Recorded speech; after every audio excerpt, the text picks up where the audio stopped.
चलिए दोस्तों, लाइट की सिमुलेशन का दूसरे भाग में आप लोगों का एक बार मैं फिर स्वागत करता हूं। और इस भाग में हम देखिए क्या देखते हैं। देखिए दोस्तों, यहाँ पे हमारे पास कई तरीके के हमारे पास ऑब्स्टेकल्स हैं, जिसको कि इसको तो हम प्रिज्म कहते हैं। यहाँ पे अगर मैं ट्रायंगुलर प्रिज्म रखता हूँ, और यह प्रैक्टिकल 10th क्लास और 12th क्लास दोनों के लिए बड़ा इंपॉर्टेंट है, क्योंकि यह प्रैक्टिकल्स आपको एग्जाम में भी कई तरीके के इसके ऊपर क्वेश्चन पूछे जाते हैं। तो देखिए, यहाँ से जब मैंने एक लाइट को सेंड किया, तो वो लाइट प्रिज्म के थ्रू दो बार बेंड होती है, एक बार यहाँ और एक बार यहाँ।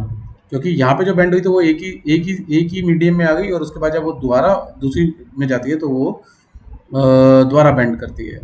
तो इसके बाद अगर मैं इसकी रिफ्लेक्शन देखना चाहूँ कि ये कहाँ का जाता है, तो देखिए रिफ्लेक्शन इसका कहाँ कहाँ होता है। रिफ्लेक्शन यहाँ पे, क्योंकि इस सरफेस से ये यहाँ पे भी रिफ्लेक्ट होगी, और जब ये इस सरफेस पे जाएगी तो ये लाइट ऐसे भी रिफ्लेक्ट होगी, और ये लाइट यहाँ से ऐसे भी रिफ्लेक्ट होगी, और ये ऐसे भी रिफ्लेक्ट होगी। लेकिन अभी हम रिफ्लेक्शन की और नॉर्मल अगर हम देखना चाहें, तो हम ऐसे नॉर्मल भी ड्रॉ करके देख सकते हैं। जहाँ जहाँ ये लाइट जहाँ जहाँ से टकरा के निकल रही है, तो वहाँ वहाँ पे ये बेंडिंग दिखाई गई है। अगर आप प्रोटेक्टर से इसके एंगल को मेज़र करना चाहते हैं, तो आप मेज़र करके देख भी सकते हैं कि कहाँ पे कितना एंगल है। देखिए, यहाँ पे नॉर्मल से जितना एंगल इंसिडेंट होता है, उतना ही रिफ्लेक्टेंस होता है, रिफ्लेक्शन एंगल होता है। तो खैर, ये आप लोगों को समझ में आ गया होगा।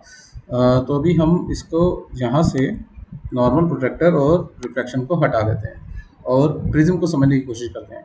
देखिए, एक चीज़ आपको यहाँ पे समझने वाली है कि प्रिज्म को चाहे आप आगे कर दो चाहे पीछे कर दो, वो उसकी रिफ्लेक्शन पे कोई असर नहीं पड़ रहा। इसी तरीके से लाइट को भी अगर हम आगे कर दें या पीछे कर दें, कोई फ़र्क नहीं पड़ रहा। लेकिन हाँ, अगर आप लाइट का देखिए, लाइट को अगर आप आगे पीछे कर रहे हैं तो कोई फ़र्क नहीं पड़ रहा। एंगल ऑफ इंसिडेंट और रिफ्लेक्टेंस जो है, वो इमर्जिंग एंगल और बाहर निकलने का एंगल वो बराबर है।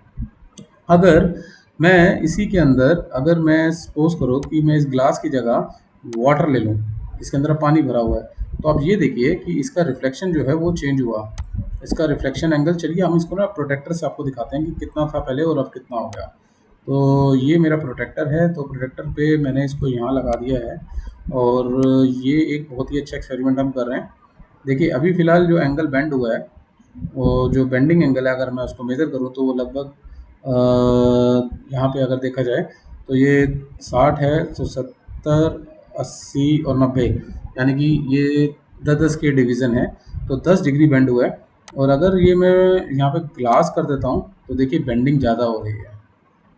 और अगर मैं ग्लास की जगह इसका रिफ्रैक्टिव इंडेक्स और बढ़ा देता हूँ,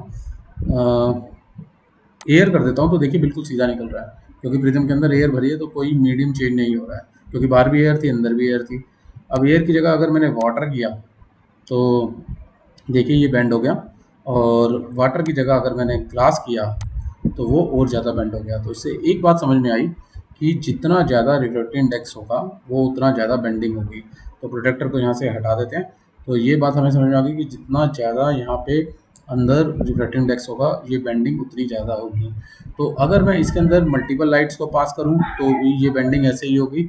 और अगर मैं लेज़र लाइट को पास करूँ, तो ये देखिए, ये बड़ा इंपॉर्टेंट है। अगर मैं इसके अंदर से वाइट लाइट पास करता हूँ, तो मेरे को 7 रंग जो रेनबो के होते हैं वो नज़र आएंगे, जो कि एक अपने आप में बहुत ही इम्पॉर्टेंट है। तो यह समझना बहुत ही इम्पॉर्टेंट है कि हम अगर वाइट लाइट को पास करेंगे, तो हमें रेनबो के 7 कलर्स यहाँ पे नज़र आएंगे। तो चलिए दोस्तों, अब हम क्या करते हैं, इसको वापस नॉर्मल मोड में ले आते हैं। और यहाँ पे इस प्रिज्म को, एक प्रिज्म हमने यहाँ रखा है, और इसी प्रिज्म के आगे एक और प्रिज्म रख के देखते हैं कि क्या होता है। अगर मैं 2 प्रिज्म रख दूँ, मतलब एक प्रिज्म मैंने यहाँ रखा, और एक प्रिज्म को हम उल्टा कर देते हैं, इसको ऐसे कर देते हैं, और इस प्रिज्म को इसके साथ ज्वाइन कर देते हैं। ज्वाइन करके अगर मैं इसको उल्टा कर दूं, यानी कि ऐसे कर दूं, यस, अगर मैं इसको ऐसे कर देता हूं और देखते हैं क्या होता है।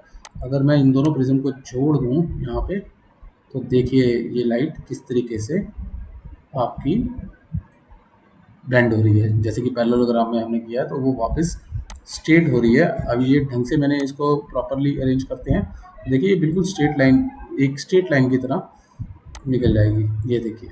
और अगर मैं इसको और स्मूथ कर दूं, तो बिल्कुल एक टाइम ऐसा आएगा कि ये स्ट्रेट हो जाएगी, राइट। इसके बाद अगर सपोज करो कि हमारे पास ये प्रिज्म नहीं है, थोड़ी देर के लिए प्रिज्म को हटा देते हैं, और यहाँ पे एक सर्कुलर प्रिज्म रखते हैं। तो सर्कुलर प्रिज्म में आप इसको अच्छे से ऑब्जर्व कर सकते हैं, बिल्कुल सीधी लाइट जाएगी। ओके, अगर हमारे पास ये सर्कुलर प्रिज्म नहीं है, तो अगर हम इसके अंदर एक स्क्वायर प्रिज्म रखें तो उसके अंदर भी ऐसे ही रहेगा, चाहे आप स्क्वायर प्रिज्म को की डायरेक्शन को चेंज करें। हाँ देखिए, अगर आप स्क्वायर प्रिज्म की डायरेक्शन को चेंज कर रहे हैं तो देखिए एक बार रिफ्लेक्शन यहाँ होगा और एक बार रिफ्लेक्शन यहाँ होगा। और अगर मैं इसको ऐसे रोम्बस की तरह रखता हूँ तो ये भी एक तरीके का प्रिज्म की तरह एक्ट करता है।